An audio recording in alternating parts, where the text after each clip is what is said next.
할렐루야. 10월 4일 금요일 매일 성경 묵상 가이드입니다. 오늘 본문의 말씀은 열왕기하 18장 1절에서 16절의 말씀입니다. 열왕기하 18장부터 20장까지는 남유다의 왕 히스기야와 관련되는 기록입니다. 지금까지 역대 왕들에 대한 기록을 보면 길어도 한 장을 넘기지 않았고요. 한 장에서도 여러 명의 왕이 기록되어 있었던 것을 볼 수가 있습니다. 그러나 히스기야의 통치와 관련하여서는 무려 석 장에 걸쳐서 기록하고 있음을 볼 수가 있습니다. 히스기야에 관해서 이렇게 길게 다루는 것은 그가 이스라엘이 남북으로 분열된 이후에 이제까지 남북 왕조를 통틀어서 하나님 앞에서 가장 온전한 왕으로 평가받는 인물이기도 하기 때문입니다. 그러면 히스기야가 어떤 왕이냐? 본문에서 간략히 짚어보겠습니다. 히스기야는 사실 결코 선한 왕이 될 거라는 그런 운명을 타고난 인물이 아닙니다. 히스기야쯤의 남왕조는 우시야, 요담, 아하스, 히스기야로 이어지는데 그 아버지 아하스는 참 악한 왕이었거든요. 아하스는 유다 왕들 가운데 둘째가라면 서러워할 만큼 악한 왕이었어요.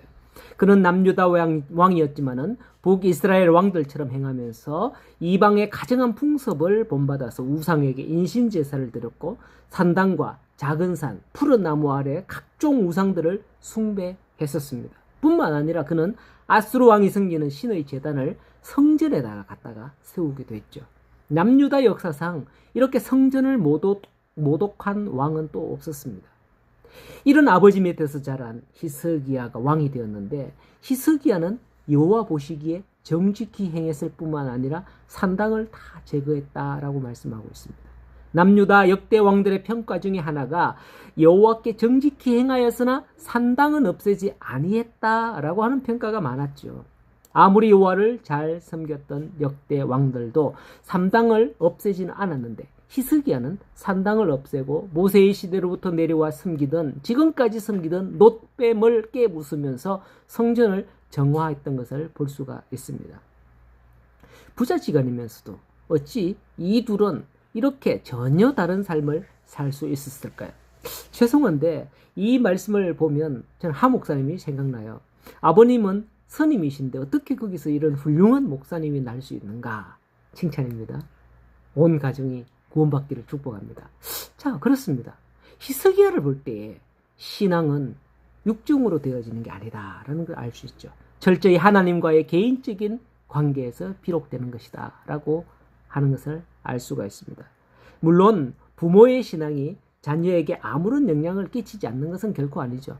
부모의 신앙이 좋으면 자녀의 신앙이 좋을 가능성이 높고요. 부모의 신앙이 좋지 않으면 자녀의 신앙도 좋지 않을 가능성이 높습니다. 성경에 그 한 예가 나오잖아요. 디모데입니다.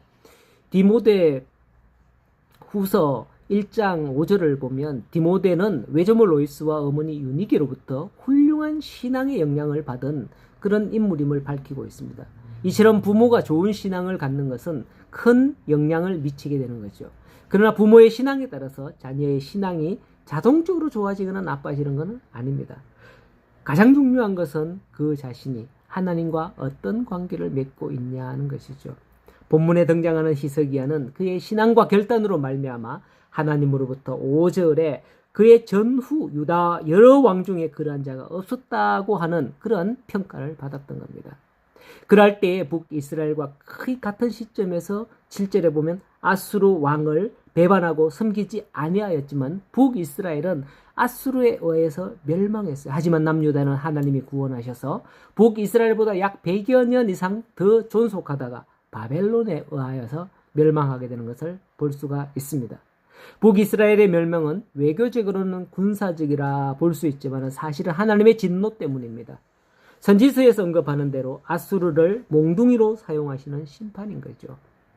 본문 12절에서 이는 그들이 하나님 여호와의 말씀을 듣지 아니하고 그의 언약과 여호와의 종 모세가 명령한 모든 것을 따르지 아니하였음이라 하는 거죠.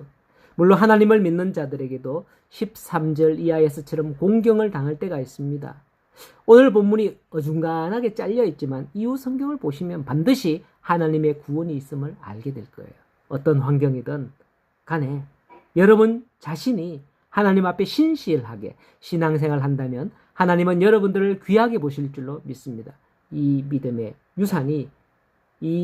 유산과 축복이 저와 여러분의 신앙의 삶에 함께하기를, 또 여러분의 가정과 우리 모든 교회에 함께하기를 간절히 소원합니다. 오늘 하루도 승리하시기를 바랍니다.